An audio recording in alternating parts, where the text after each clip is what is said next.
메스카노. 지난 시간에 이어 오늘은 자료 수집 방법에 대해 자세히 알아보겠습니다.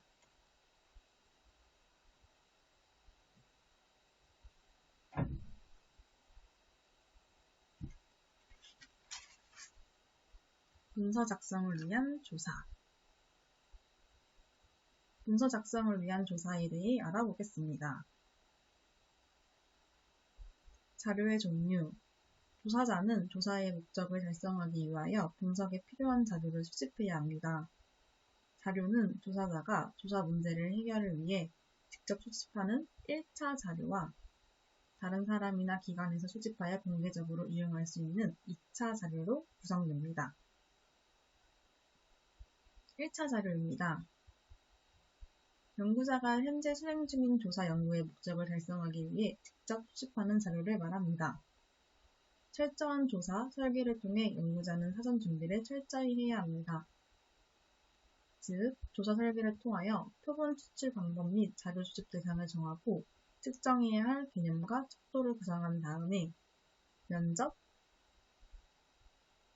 설문지, 관찰, 우편조사 등 철저한 자료 수집 방법을 결정하여 1차 자료 수집을 시작합니다.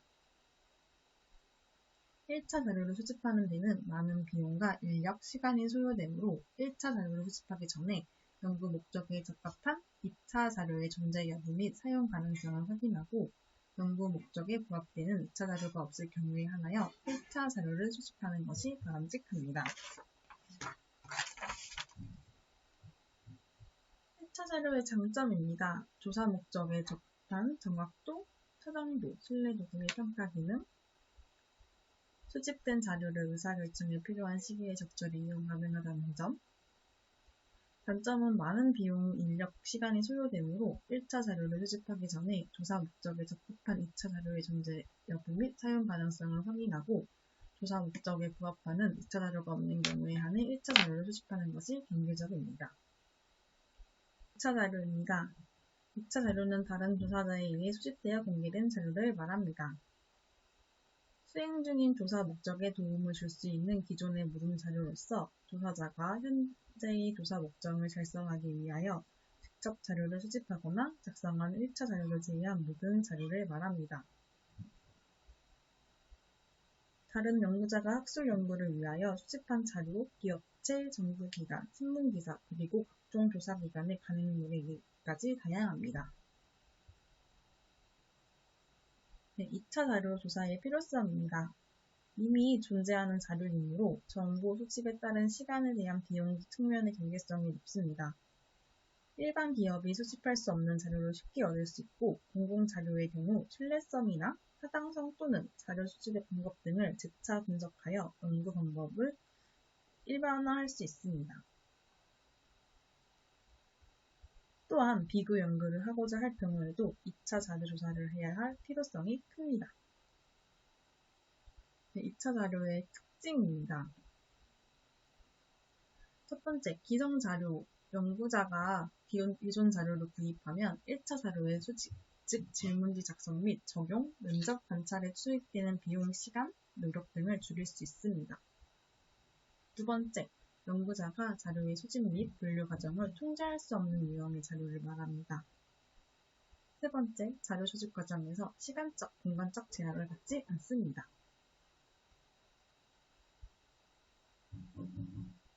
내부 자료로는 조직 내부에 보유하고 있는 자료로서 일상 업무와 관련하여 발생하는 각종 기록과 보고 자료, 이전에 실시된 마케팅 조사 자료, 그 밖의 마케팅 첩보나 포스, 데이터 시스템에 저장되어 있는 자료 등을 들 수 있습니다.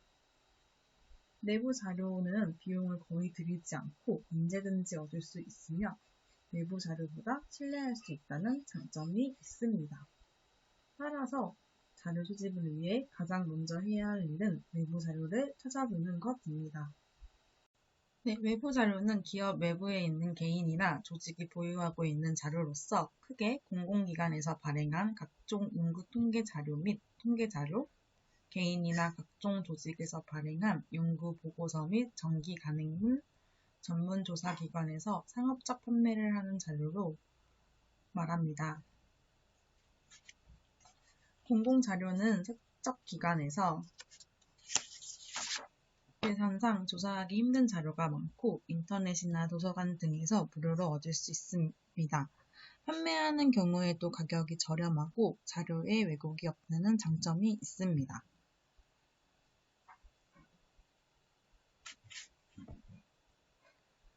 세 번째, 사적 자료와 공공자료입니다. 자료의 출처에 따라 개인적 문서, 업무, 서류철 등 공공자료의 공공기관의 자료가 있습니다. 2차 자료의 장단점입니다. 장점으로는 1차 자료에 비해 수집이 쉽고 수집 비용이 저렴합니다. 계속적인 수집이 가능합니다. 단점으로는 첫 번째, 자료 수집 목적, 특정 단위, 조작성 정의 등이 현재 행하는 조사와 일치하지 않는 경우가 많습니다. 두 번째, 2차 자료는 다른 조사 목적을 위해 수집된 자료이므로 의사결정 문제에 적절한 정보를 제공하지 못할 수 있습니다. 세 번째, 마케팅 의사결정에 관련된 정보라고 하더라도 시간이 상당히 경과하여 시의적절하지 못할 수 있는 정보일 수도 있습니다.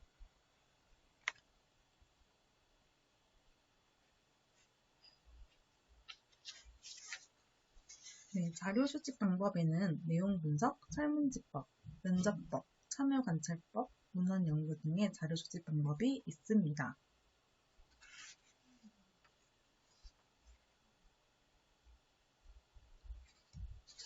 설문지법입니다. 설문지법은 태도와 의견을 분석하는 사회조사에서 많이 활용됩니다.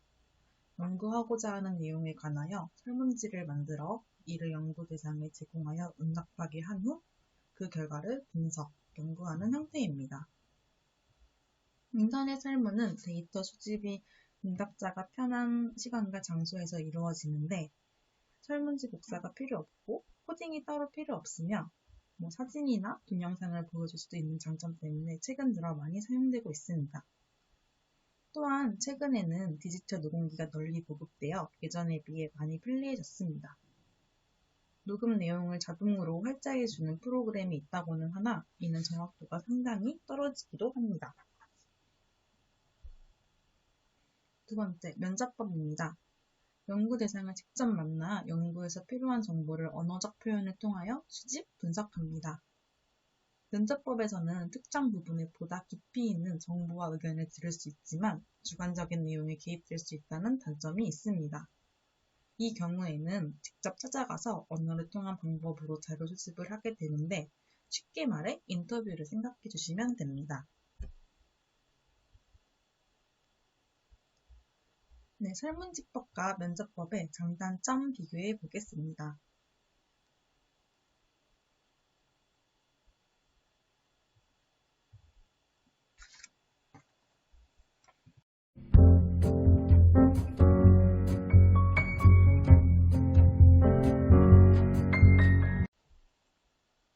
세 번째, 참여관찰법입니다. 자료를 수집하기 위해서 연구자가 업단 집단의 구성원이 되어 직접 활동에 참여하고 역할을 수행하면서 정보를 수집하는 경우입니다. 관찰은 행위 그 순간에 데이터가 수집되기 때문에 타당성이 아주 높습니다. 특히 피관찰자가 자신이 관찰되고 있는 것을 모르는 경우 아주 타당성이 높은 자료가 수집됩니다. 그러나 주관적인 해석이 많이 들어갈 수 있기 때문에 연구자가 참여관찰법을 수행하기 전에 미리 분석의 기준을 정하고 관찰의 목적을 분명히 하는 것이 중요합니다. 리포터들이 정보를 제공하기 위해 직접 가서 체험을 해보는 것을 생각하시면 됩니다. 예를 들어 사무 가구에 대한 고객의 반응을 조사하는 문서를 작성해야 할 경우 조사자가 고객의 사무실에서 일정 기간 함께 생활하면서 고객들이 사무 가구를 사용하면서 보이는 행동과 반응을 관찰하는 방식으로 수집할 수 있겠죠? 필요에 따라서는 관찰 이외에도 인터뷰 등을 활용할 수 있으며 조사자가 피관찰자의 상황에 동참하지 않고 관찰만을 실시하기도 합니다. 참여관찰법의 장단점 비교를 간단하게 표로 정리해 보았습니다. 함께 보실까요?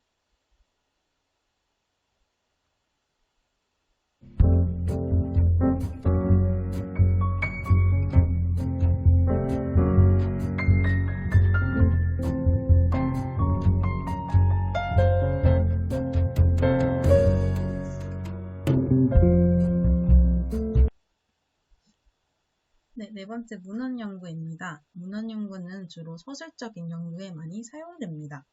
이는 연구하려는 문제에 관해서 이미 이루어진 연구 결과와 역사적인 문헌, 통계 자료 등을 수집, 분석 및 연구하는 것을 의미합니다. 주로 과거 역사적 사실 연구에 많이 쓰이며 텔레비전, 노래, 비디오 등 기록된 모든 자료들이 문헌 연구에 사용될 수 있습니다. 매체 활용 정보 수집 방법입니다. 문서를 제대로 작성하기 위해서는 작성하고자 하는 문서의 내용에 따라 다양한 자료조사 방법을 활용하는 것이 필요합니다. 예를 들어 논리적인 근거가 필요한 문서의 경우에는 기존에 출판된 관련 논문이나 전문성 있는 칼럼 등을 활용함으로써 비교적 신뢰성 있는 정보를 확보할 수 있습니다.